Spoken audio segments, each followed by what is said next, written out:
પ્રણામ આપણે મોજરી ડાયરાને કેમ છો બધા મજામાં જશો। તો અહીંયાથી આજ અમારે મંડેર ગામમાંથી એક ખેર પરિવાર ગયો છે આપણે પાવાગઢ મહાકાળી માનું મંદિર છે। ઘણા સેવા ભક્તિઓ લોકો ત્યાં આત્રાળુ બધા દર્શન કરવા આવે છે। પાવાગઢ ડુંગર ઉપર માતા મહાકાળી માનું મંદિર છે મસ્ત મજાનું અને ઘણા બધા યાત્રીઓના જાય છે અને એમાંથી જ યાત્રીઓમાંથી જ અમારો એક ભક્તો બધા ગયા છે પાવાગઢ મહાકાળી માતાજીને મંદિર દર્શન કરવા। અટાણે સુમાહામાં ભાઈ કંઈક ડુંગરની અલગ જ મજા હોય। તો એનો વિડીયો મને કે રોહિતભાઈ મારા પાસે છે તમે મૂકશો, તો મેં કીધું કે તમે મને વિડીયો નાખી દો વોટ્સઅપમાં, એટલે આપણે વિડીયો નાખી દેશું।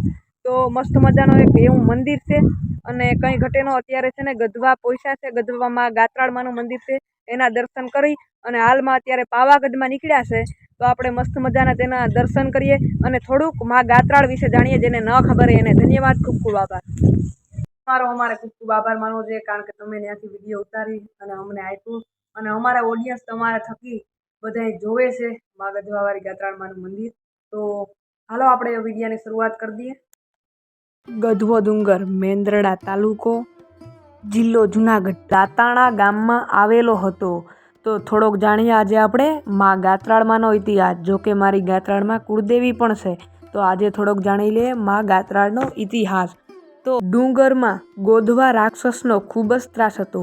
ડુંગરમાંથી થોડા ઋષિઓ પસાર થતા હતા। ગોધવા રાક્ષસે 4 ઋષિને મારી નાખ્યા હતા। તેમાંથી એક ઋષિ બચી જાય છે। ઝાડી પાછળ સંતાઈને ગાંડીને યાદ કરે છે। મા પૂછે છે કે ક્યાં ગયો ગોધવો રાક્ષસ? અને આ સાંભળી અને માળીએ ગાયનું રૂપ લીધું અને રાક્ષસની પાછે જઈને ગાયના રૂપમાંથી પોતે પ્રગટ થયા। એ ગોધવા, તે મારા 4 ઋષિને મારી નાખ્યા, પણ મરવા તું પણ તૈયાર થઈ જા। અને ગધવા રાક્ષસને મા ગાત્રાળ મારી નાખે છે અને ત્યારથી જ આ ભૂમિ ગધવાના લોહીથી ખંડાયેલી છે, એટલે આ ડુંગરનું નામ ગધવો પડશે। અને અહીં હું ગાયના સ્વરૂપમાંથી પ્રગટ થઈ એટલે મારું નામ ગાંડી ગાત્રાળ પડશે અને અહીં મારા બેસણા થશે અને આવી રીતે અહીં ગાત્રાળમાં પૂજાય છે। અને પછી મા ગાત્રાળને ગેલમાનો અવતાર ધર્યો હતો। તો આવું કંઈક ગાત્રાળમાનું મેં થોડો પ્રયાસ કરી અને રજૂ કર્યું છે। જેમ બને તેમ મેં ટૂંકમાં તમને સમજાવવાની કોશિશ કરી છે। કંઈ ભૂલચૂક થઈ હોય તો જરૂરથી માફ કરજો અને કોમેન્ટ બોક્સમાં પણ જણાવજો। અને આવા નવા વિડીયો જોવા માટે અમારી ચેનલને સબસ્ક્રાઈબ કરજો। આમ તો હું વ્લોગ બનાવું છું, પણ આજે મા ગાત્રાળમાનો થોડોક ઇતિહાસ કહેવાનું તમારી સાથે શેર કરવાનું મન થઈ ગયું, એટલા માટે મેં આજે મા ગાત્રાળમાનો ઇતિહાસ રજૂ કર્યો।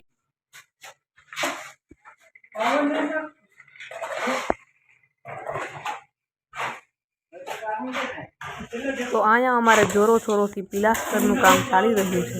જોવો તો ખરી ગારિયા કરેશ અને ભાઈ રેતીનું ડમ્પર હમણાં ચલાવ્યું, પિલાસ્ટર હાલે, અડધા થઈ ગયા ને અડધા બાકી છે। જો આ રેતી નાખે ડમ્પર ઠલાવ્યું અને ઉપર પર છે ને આ બધો કઠોળો બાંધવાનો છે અને જે સીડી રૂમ પણ બાકી છે, મસ્ત મજાનો જોવો એ કરે।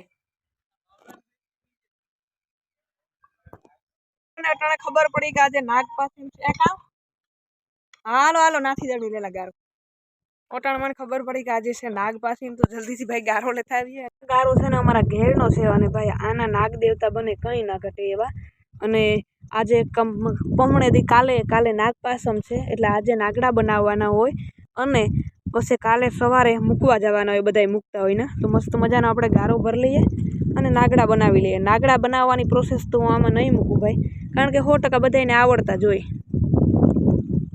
ઇતિહાસવાળા વિડીયો જોવા ગમતા હોય અને તમને પસંદ આવતા હોય તો કોમેન્ટ બોક્સમાં જણાવી દેજો મસ્ત મજાને। અને તમારો એટલા ભાઈ મસ્ત મજાની એવી કોમેન્ટો આવે છે કે જવાબ દેવાની આમ મજા જ આવ્યા રાખે ભાઈ। એટલે કોમેન્ટ તમે એટલી સારી કરો એટલા માટે બધાને થેન્ક યુ, ધન્યવાદ, ખૂબ ખૂબ આભાર ભાઈ।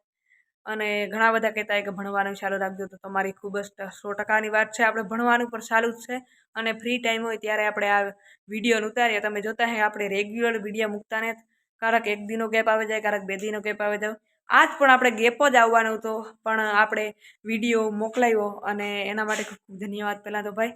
એ ભાઈને પણ ખૂબ ખૂબ ફરી એક વખત આપણે ધન્યવાદ કરીએ। અને એવા હાટો આ વિડીયો તમને જોવા મળ્યો ભાઈ। તો વિડીયો તો થોડોક જ ભાઈએ ઉતાર્યો હતો અને આપણે મૂક્યો, અને ખૂબ ખૂબ આભાર ભાઈનો દિલથી। ભાઈ બાંધવા સિવાય કંઈ કામ ધંધો જ નથી, જોવો નો આ બ્લોગ આપણે અહીંયા જ પૂરો કરીએ. બધાને પસંદ આવ્યો હોય તો લાઈક કરજો, શેર કરજો અને સબસ્ક્રાઈબ કરવાનું કોઈ ભૂલતા નહીં. લાઈક કરવાનું યાર કોઈ ભૂલતા નહીં, લાઈક નથી કરતા. તો ચાલો મળશું પાછા નવા બ્લોગની સાથે. આપણે મસ્ત મજાના નાગડા બનાવી લઈએ અને શક્ય હશે તો બીજા બ્લોગમાં નાગડા બનાવવાનું થોડીક કોઈ તો મૂકી. બાકી બધાને 100% આવડતા જાય. Bye bye, Tata.